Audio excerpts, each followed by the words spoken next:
안녕하세요. 베를린 대학교 한국학과 석좌교수 한스 밀러입니다.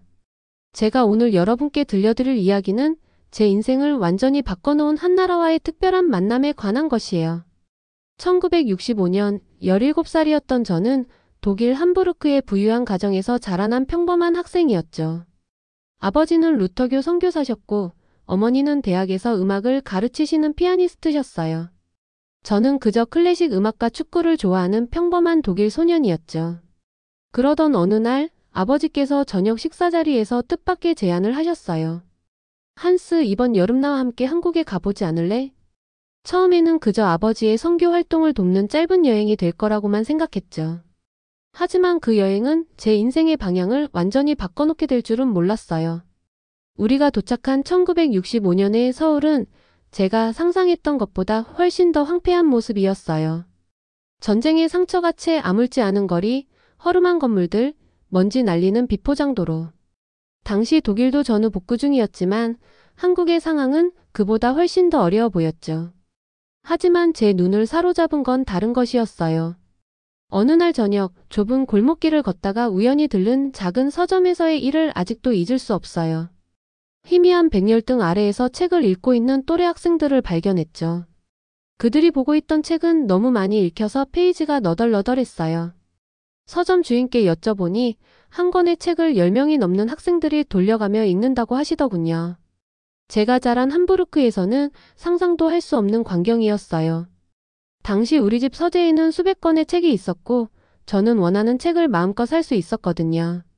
하지만 이곳의 학생들은 달랐어요. 그들의 눈빛에서 지식을 향한 강렬한 갈망이 느껴졌죠. 특히 기억에 남는 건 영호라는 친구예요.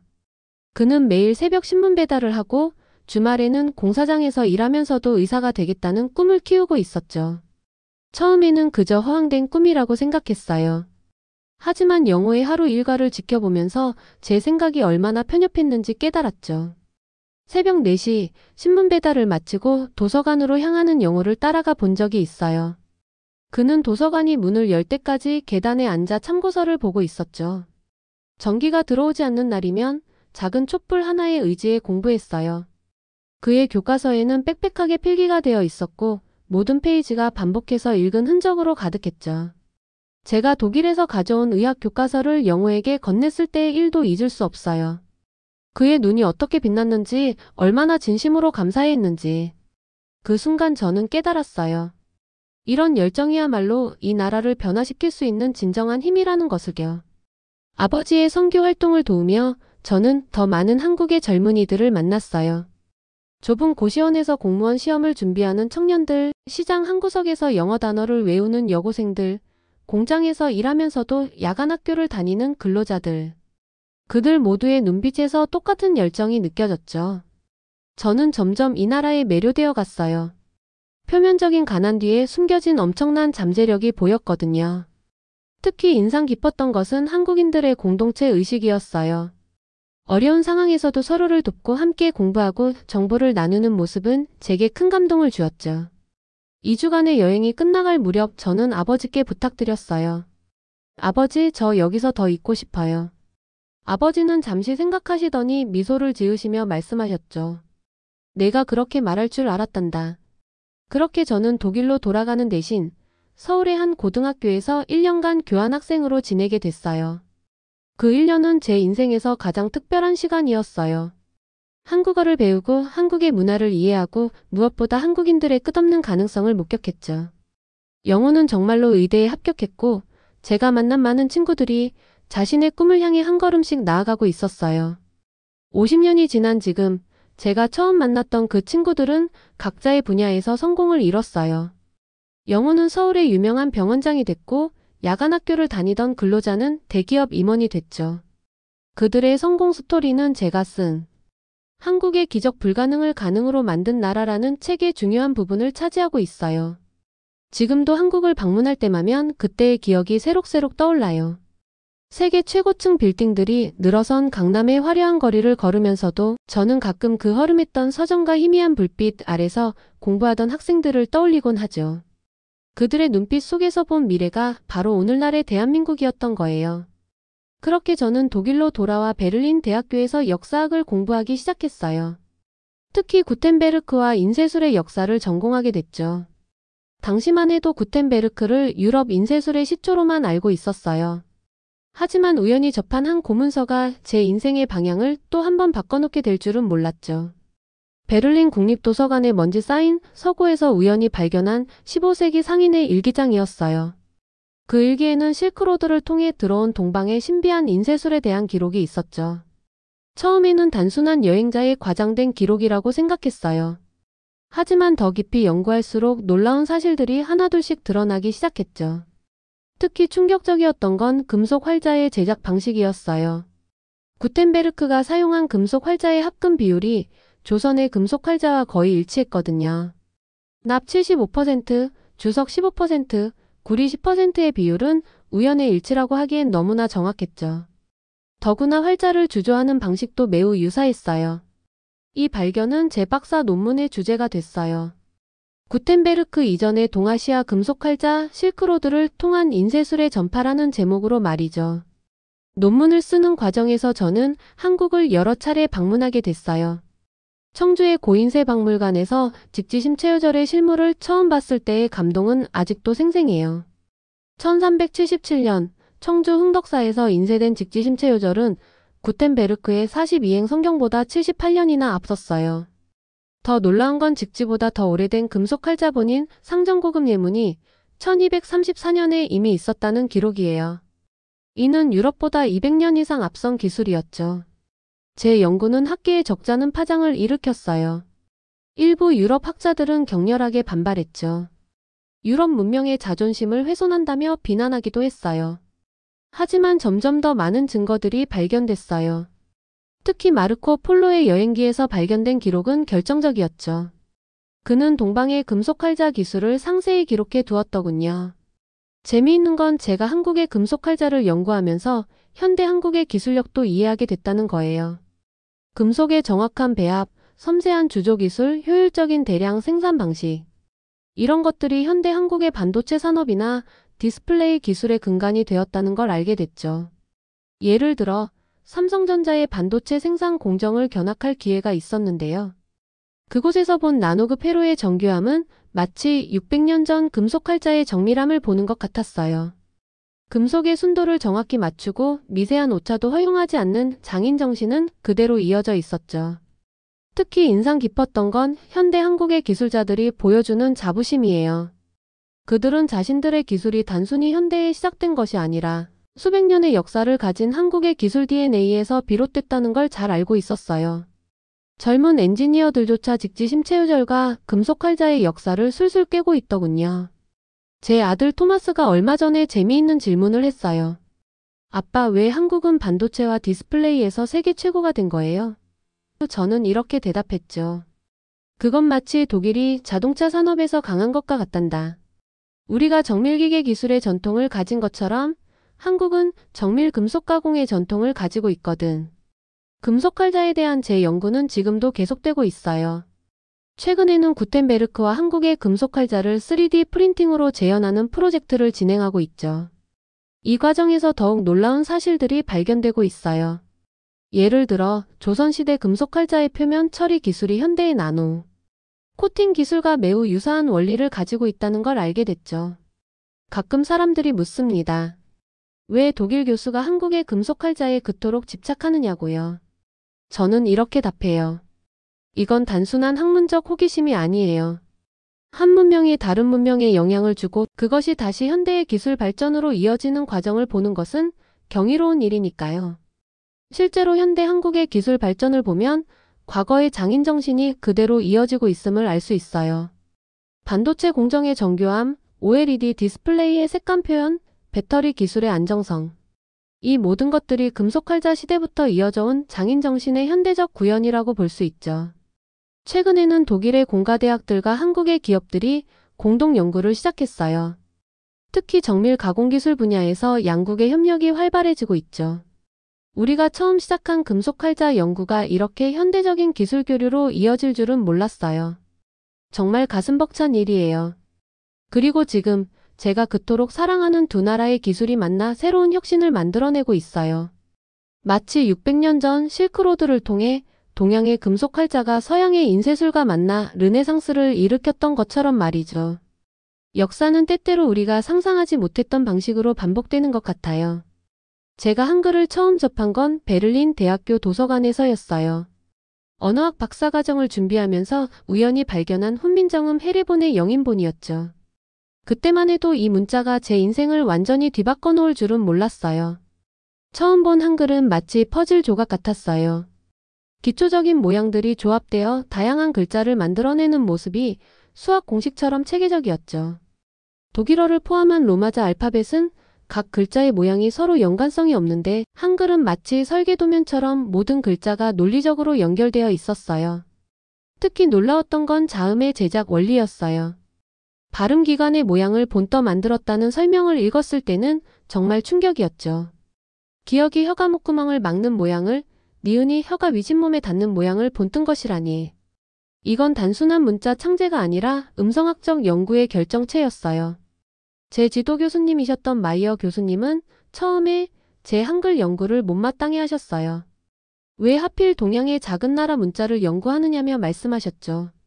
하지만 제가 한글의 과학성에 대해 설명드리자 교수님도 점차 관심을 보이기 시작하셨어요. 특히 모음 체계가 천지인 철학을 바탕으로 만들어졌다는 설명에 깊은 감명을 받으셨더군요. 한글 연구를 위해 음성학을 공부하면서 더 놀라운 사실들을 발견했어요. 15세기에 만들어진 한글의 자음 체계가 현대 국제 음성기호 IPA와 놀랍도록 유사하다는 거였죠. 이건 세종대왕과 집현전 학자들의 놀라운 과학적 통찰력을 보여주는 증거였어요. 독일의 저명한 언어학자들을 모시고 한글 세미나를 개최했던 때가 생각나요. 처음에는 반신반의하던 그들도 한글의 과학성을 이해하고 나서는 찬사를 아끼지 않았죠. 이런 문자 체계가 500년 전에 만들어졌다는 게 믿기지 않는다며 감탄했어요. 제 아내 마리아는 컴퓨터 언어학자인데요. 그녀 역시 한글의 디지털적 특성에 매료됐어요. 한글이 마치 디지털 코드처럼 조합되는 방식이 현대 컴퓨터 시스템과 너무나 잘 어울린다고 하더군요. 실제로 우리는 함께 한글 기반의 자연어 처리 알고리즘을 연구하기 시작했어요. 특히 인공지능 시대에 들어서면서 한글의 가치는 더욱 빛을 발하고 있어요. 최근 구글과 협력하여 진행한 연구에서 한글이 AI, 언어 모델 학습에 가장 효율적인 문자 체계 중 하나라는 결과가 나왔죠. 글자의 형태와 소리의 관계가 명확하고 논리적이어서 AI가 학습하기에 최적화되어 있다는 거예요. 제 연구실에는 전 세계에서 온 학생들이 한글을 연구하고 있어요. 미국, 프랑스, 러시아, 심지어 아프리카에서도 학생들이 찾아옵니다. 그들이 한글을 처음 접했을 때의 반응이 재미있어요. 마치 레고 블록을 조립하듯 글자를 만들어가는 과정에 모두들 즐거워하죠. 얼마 전에는 재미있는 실험을 했어요. 다양한 언어권의 사람들에게 한글을 2주간 집중적으로 가르쳐 보았죠. 결과는 놀라웠어요. 대부분의 참가자들이 2주 만에 기본적인 읽기와 쓰기를 마스터했어요. 세종대왕의 말씀대로 어리석은 사람도 열흘이면 배울 수 있다는 게 입증된 거죠. 우리 연구팀은 최근 한글의 구조를 응용한 새로운 프로그래밍 언어를 개발하고 있어요. 한글의 조합 원리를 컴퓨터 코딩에 적용하는 건데요. 초기 결과가 매우 고무적이에요. 특히 시각장애인을 위한 점자 시스템에도 한글의 원리를 적용해보고 있죠. 재미있는 건 제 새아이들도 자연스럽게 한글에 관심을 갖게 됐다는 거예요. 특히 막내 안나는 한글로 비밀일기를 쓰고 있더군요. 아빠 한글은 마치 마법 같아요. 자음과 모음을 조합하면 새로운 글자가 탄생하잖아요. 라고 말하는 모습을 보면 미소가 지어져요. 최근에는 메타버스 시대를 대비한 한글 연구도 시작했어요. 가상현실에서 한글이 어떻게 구현될 수 있을지, 3차원 공간에서 한글의 기하학적 특성을 어떻게 활용할 수 있을지 연구하고 있죠. 실제로 몇몇 IT 기업들이 우리의 연구 결과에 큰 관심을 보이고 있어요. 한글의 미래 가치는 정말 무궁무진해요. 인공지능, 메타버스, 증강현실. 새로운 기술이 등장할 때마다 한글은 그 환경에 완벽하게 적응하며 새로운 가능성을 보여주고 있죠. 500년 전 세종대왕께서는 이런 미래까지 내다보고 계셨던 걸까요? 가끔 한국의 교수님들이 농담처럼 말씀하세요. 밀러 교수는 한글에 빠져 독일어도 한글로 쓰고 싶어 하는 것 같다고요. 어쩌면 맞는 말일지도 모르겠어요. 한글의 과학성과 예술성, 그리고 미래 가치에 매료된 저는 이제 한글 없는 세상은 상상할 수 없게 되었으니까요. 세종대왕이 한글을 만드실 때 가지셨던 철학이 참 인상적이에요. 널리 인간을 이롭게 한다는 홍익인간의 정신으로 누구나 쉽게 배우고 사용할 수 있는 문자를 만드신 거죠. 이런 포용적인 철학이 있었기에 한글은 500년이 지난 지금도 계속해서 진화하며 새로운 가치를 만들어내고 있는 게 아닐까요? 저는 이제 제 남은 연구 인생을 한글과 함께할 생각이에요. 아직도 발견하지 못한 한글의 가치들이 많이 남아있을 테니까요. 그리고 언젠가는 독일에도 한글 박물관을 세우는 게 제 작은 꿈이에요. 세종대왕의 위대한 창조물을 더 많은 사람들과 나누고 싶거든요. 제가 한국과 독일의 교육 시스템을 비교 연구하기 시작한 건 우연한 계기였어요. 제 첫째 아들 마르쿠스가 중학교에 입학할 무렵이었죠. 아빠, 한국 학생들은 정말 하루 종일 공부만 하나요? 라는 질문을 던졌는데 이 단순한 질문이 제 연구의 시작점이 되었어요. 베를린 대학에서 진행한 첫 번째 비교 교육 연구는 꽤나 충격적인 결과를 보여줬어요. OECD 국가 중 학업 성취도와 대학 진학률이 최상위권인 한국은 교육에 대한 민간 투자 비율도 압도적 1위였죠. 독일의 경우 국가가 교육을 책임지는 반면 한국은 학부모들이 자녀 교육에 엄청난 투자를 하고 있었어요. 특히 인상적이었던 건 한국의 사교육 시장이었어요. 처음에는 이해할 수 없었죠. 왜 이렇게 많은 돈과 시간을 교육에 투자하는 걸까? 하지만 한국의 역사를 공부하면서 그 이유를 조금씩 이해하게 됐어요. 조선시대 과거제도부터 시작된 교육을 통한 신분 상승의 전통이 현대까지 이어져 온 거였죠. 2010년 저는 1년간 서울대학교 교환교수로 지내면서 한국의 교육 현장을 직접 관찰할 기회를 가졌어요. 새벽부터 늦은 밤까지 불이 꺼지지 않는 도서관, 방학 중에도 학업에 매진하는 학생들. 처음에는 이런 모습이 다소 과도해 보였지만 곧 이것이 한국의 발전을 이끈 원동력임을 깨달았죠. 특히 주목할 만했던 건 한국의 입시 제도였어요. 수능이라는 하나의 시험이 학생의 인생을 좌우한다는 게 처음엔 너무 가혹하다고 생각했죠. 하지만 이런 치열한 경쟁이 오히려 공정한 기회를 제공한다는 점도 발견했어요. 독일의 김나지움 진학이 초등학교 성적으로 결정되는 것과는 다른 차원의 문제였죠. 제가 만난 한국의 학부모들은 정말 놀라웠어요.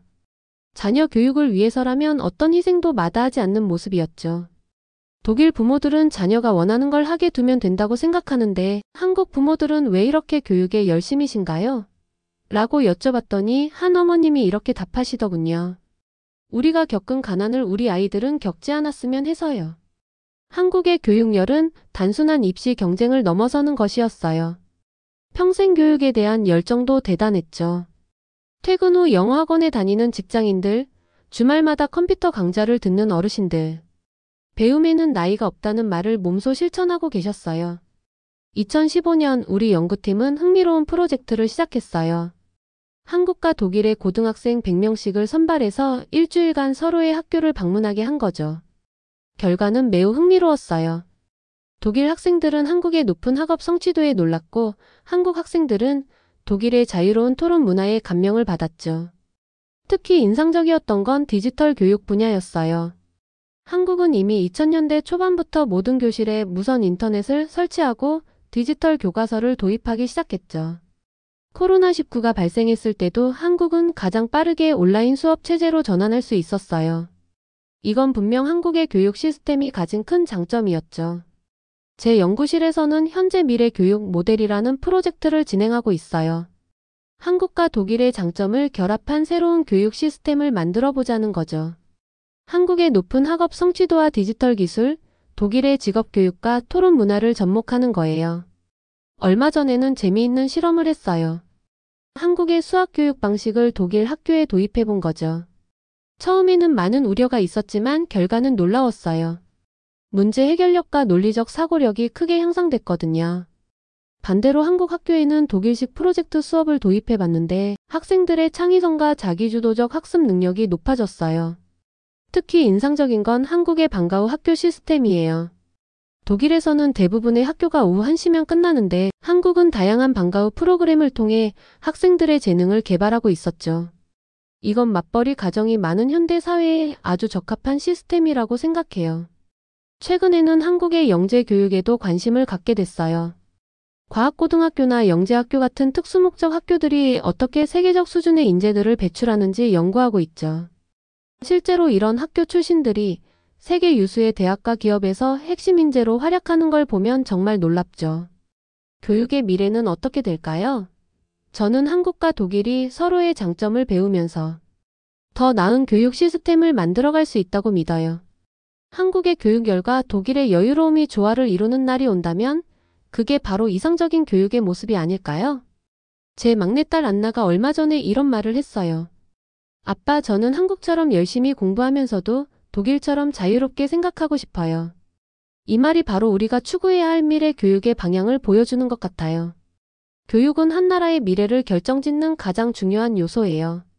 한국이 반세기 만에 세계적인 경제 강국이 될 수 있었던 것도 결국은 교육의 힘이었죠.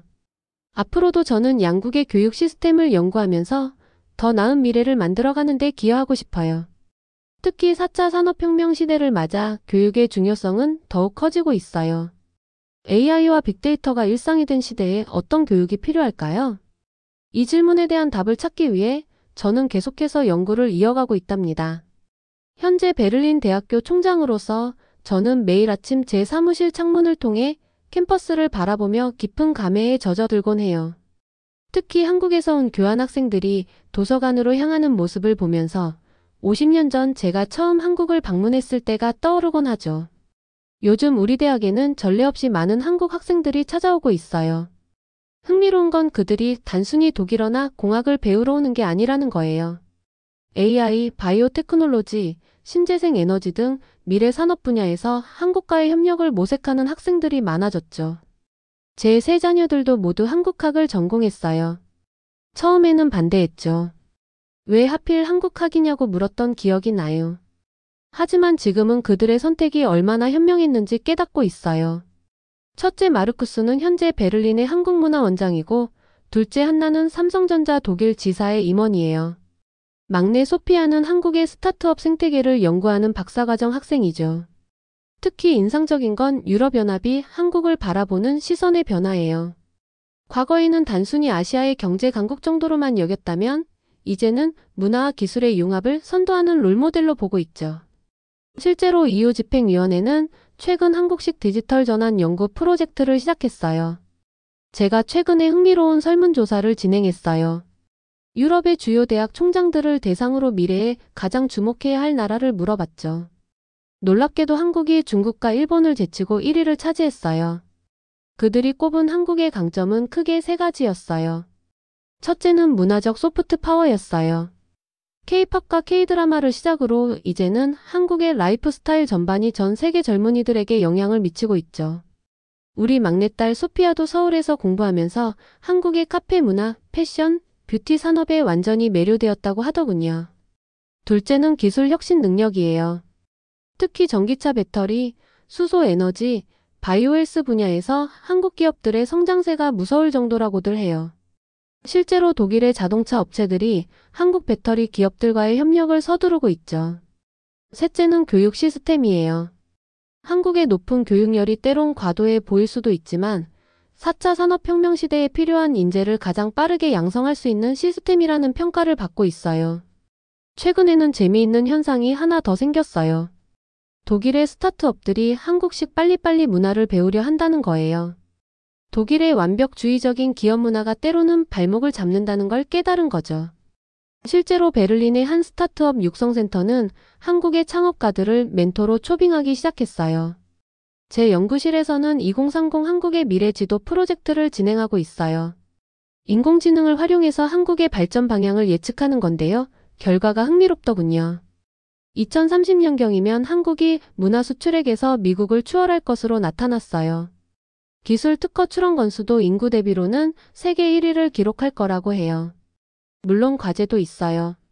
저출산, 고령화 문제는 한국의 가장 큰 도전이 될 거예요. 하지만 한국은 이런 위기를 기회로 바꾸는 데 능한 나라죠. 실제로 고령화 문제를 해결하기 위한 한국의 로봇 산업과 실버케어 기술은 이미 세계의 주목을 받고 있어요. 개인적으로는 은퇴 후 한국에서 살고 싶다는 생각을 하고 있어요. 제가 17살에 처음 방문했던 그 나라가 이제는 제 제2의 고향이 되었네요. 특히 서울의 남산에서 바라보는 도시의 야경은 제가 가장 좋아하는 풍경이에요. 한국의 미래를 이야기할 때 빼놓을 수 없는 게 통일의 가능성이에요. 제 연구에 따르면 통일 한국의 경제 규모는 독일을 뛰어넘을 것으로 예측돼요. 특히 북한의 자원과 남한의 기술이 만나면 어마어마한 시너지가 발생할 거예요. 최근에는 우리 대학의 한국미래연구소를 설립했어요. 유럽의 시각에서 한국을 연구하고 양국 간의 협력 방안을 모색하는 곳이죠. 매년 수백 명의 연구자들이 이곳을 방문하고 있어요. 특히 젊은 연구자들의 관심이 뜨겁더군요. 가끔 사람들이 묻습니다. 왜 그토록 한국에 매료되었냐고요. 저는 이렇게 답해요. 한국은 불가능을 가능으로 만드는 나라라고요. 전쟁의 폐허에서 문화 강국으로, 가난한 나라에서 기술 강국으로. 한국의 역사는 희망의 역사였어요. 앞으로도 저는 한국을 연구하고 알리는 일을 계속할 거예요. 제 남은 인생의 사명이라고 생각하거든요. 특히 한국의 젊은이들에게 전하고 싶은 말이 있어요. 여러분은 세계가 주목하는 나라의 주인공이라고요. 한국의 미래는 밝습니다. 제가 처음 한국을 방문했을 때 보았던 그 불빛들이 이제는 전 세계를 밝히고 있으니까요. 이제 저는 그저 한국이 어떤 새로운 기적을 보여줄지 기대하며 지켜볼 뿐이에요. 제가 최근에 가장 흥미롭게 지켜보고 있는 건 한국의 우주 산업이에요. 독일의 우주항공 전문가들 사이에서도 한국의 발전 속도에 대한 이야기가 자주 오가곤 하죠. 누리호 발사 성공, 달 탐사선 다누리 발사. 이제 한국은 우주 강국의 반열에 올랐어요. 특히 인상적인 건 한국의 민간 우주 기업들이에요. 제가 얼마 전에 한국의 우주 스타트업을 방문했는데 그들의 기술력과 열정에 깊은 감명을 받았어요. 독일의 우주 기업들도 이제는 한국 기업들과의 협력을 적극적으로 추진하고 있죠. 환경기술 분야에서도 한국의 약진이 눈부셔요. 수소 경제를 선도하는 것은 물론 탄소 중립을 위한 혁신적인 기술들을 계속해서 선보이고 있죠. 특히 친환경 에너지 저장 시스템 분야에서는 이미 세계를 선도하고 있어요. 제 연구팀은 최근 2050년 한국의 모습을 예측하는 시뮬레이션을 진행했어요. AI와 빅데이터를 활용한 이 연구에서 한국은 문화기술의 융합을 통해 완전히 새로운 형태의 산업을 창출할 것으로 예측됐죠. 예를 들어 K-팝과 메타버스의 결합, 한식과 바이오 기술의 융합 같은 것들이에요. 특히 교육 분야에서 한국의 혁신은 더욱 가속화될 것으로 보여요. 이미 많은 유럽 국가들이 한국의 에듀테크를 벤치마킹하고 있죠. 실제로 제가 있는 베를린 대학에서도 한국식 블렌디드 러닝 시스템을 도입하려고 준비 중이에요. 한국의 실버 산업 역시 주목할 만해요. 세계에서 가장 빠른 속도로 고령화가 진행되는 만큼 이를 해결하기 위한 혁신적인 솔루션들이 계속해서 나오고 있죠. 로봇 돌봄 서비스, AI 기반 건강관리 시스템 등은 이미 글로벌 스탠다드가 되어가고 있어요. 제 아내 마리아도 최근에는 한국의 매력에 푹 빠졌어요. 특히 한국의 식문화에 매료되어서 지금은 베를린에서 한식 쿠킹 클래스를 운영하고 있죠. 김치 만들기를 배우러 오는 독일 사람들이 날로 늘어나고 있다니 참 재미있는 현상이에요. 결국 한국의 진정한 힘은 융합에 있다고 생각해요. 전통과 현대의 문화와 기술, 동양과 서양. 이 모든 것을 자연스럽게 녹여내는 능력이 한국의 가장 큰 경쟁력이죠. 이런 한국의 모습을 보면서 저는 미래의 글로벌 문명이 어떤 방향으로 나아가야 할지 힌트를 얻곤 해요. 내년이면 제가 한국과 인연을 맺은 지 60년이 됩니다.